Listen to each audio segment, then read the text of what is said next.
What's up, everybody? Thank you for tuning in to We'll Fix It Team.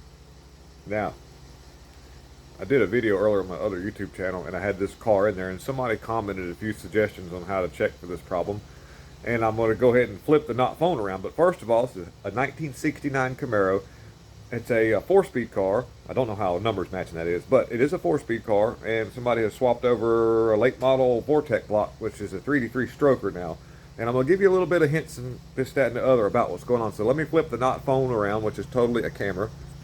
So here we are. We're looking under the hood of this thing. Here's a visual of the car. It's a really nice car. It's got nice rims, real nice interior. Looks like this thing was done up pretty well from the surface. So that's good. That's a nice car. I like these. And this is how we can tell it's a late model Vortec block, just so you'll know. The intake is a dead giveaway. Let me go around the other side where we can see better. Okay.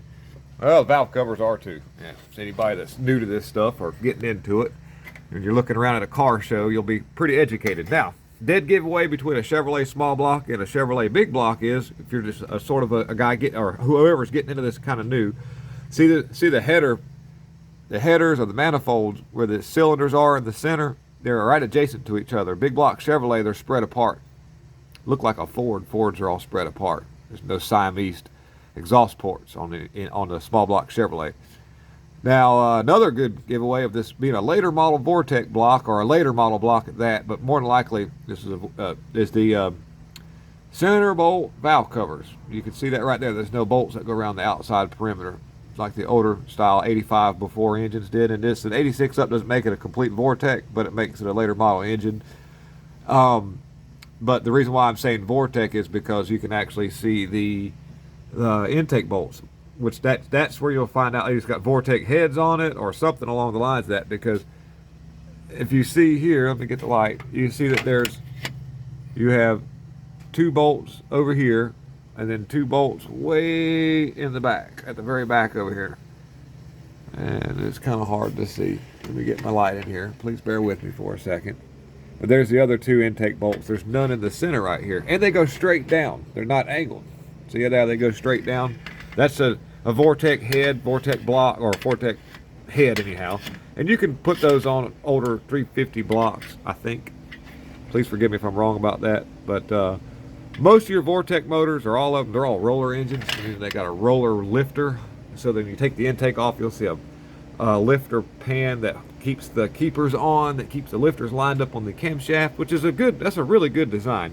Especially with the newer oil with no zinc in it to help the lifters, especially when you do like a cam swap. You know, you don't likely to wipe out a cam with a roller lifter.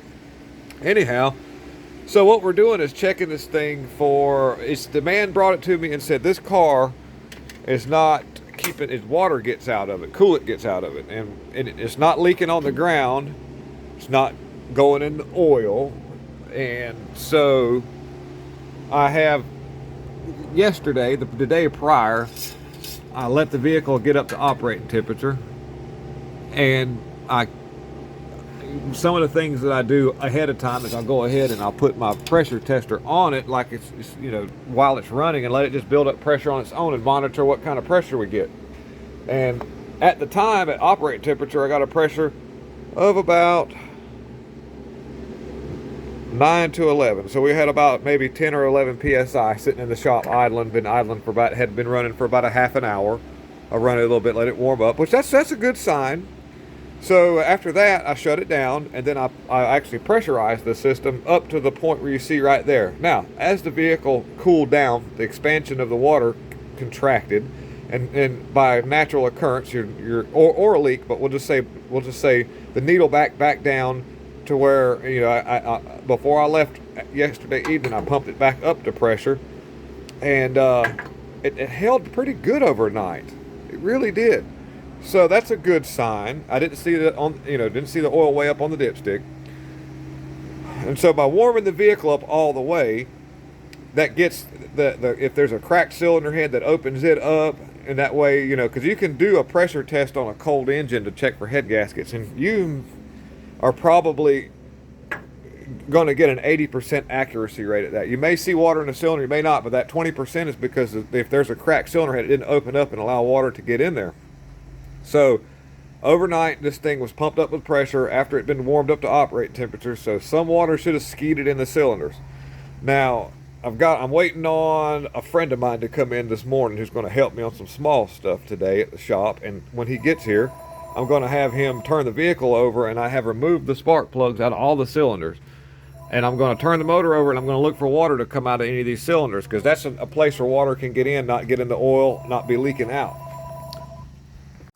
Okay, so earlier we were doing the video, the phone was ringing, and I was explaining on the checking of the head gasket, and I had my little pressure pumper upper. Well, in the midst of all that, I ended up doing what I was talking about. I had all the plugs out, spark plugs, and then the friend of mine came over for a few minutes to help me on some small stuff, and I had him hit the switch on the starter to turn the motor over, and I didn't see any water come out of the holes, and I didn't see any water on, like, indicating on the plugs. The plugs, spark plugs, normally would see something on there. But anyways, so what I did find is, though, after it had been messing around, there was some coolant that was piling up right there in the intake and leaking from the thermostat housing some. And but you know, the guy was adamant that there's a head gasket problem with this car, and I think we've debunked that. So I'm fixing the leak. And the way that I've done this housing, I took it loose, cleaned it really well, and I did some finagling with the gasket. And I'll show you more about that in the next couple of videos. But this video is basically wanted to dedicate how to properly check for head gasket. And that was to warm the vehicle up, put a pressure tester on it, pump the pressure up to operating pressure, which is at my altitude of 16 pounds. And I might go a little higher now. I might go close to 17. And let it sit overnight so that there's pressure on the system as the vehicle cools down. That will allow water to seep into any places that it's not supposed to. And then like I say, I check the oil, none of the spark plugs. So I think we're okay. You can smell, a lot of times you can smell the motor in here if you got like a head gasket issue too. But mostly just water in the cylinder is a good indication. And so far I didn't see that. So that was what this video was all about. We will continue on. Well, like I say, tomorrow morning when this sealer is all dried for fixing this housing, we'll put it on and we'll repressure test, and we'll double check the head gasket again. I'm going to end up cranking the motor, letting it run, and rechecking it again, because sometimes head gaskets can be cumbersome or troublesome to get. I've had them leak and not leak. No joke. Head gaskets are crazy things, especially on the older vehicles. So, thank you for tuning in to We'll Fix It Team. This quick little head gasket checky video. I hope you enjoyed that. Please like, subscribe, and share. I'm out.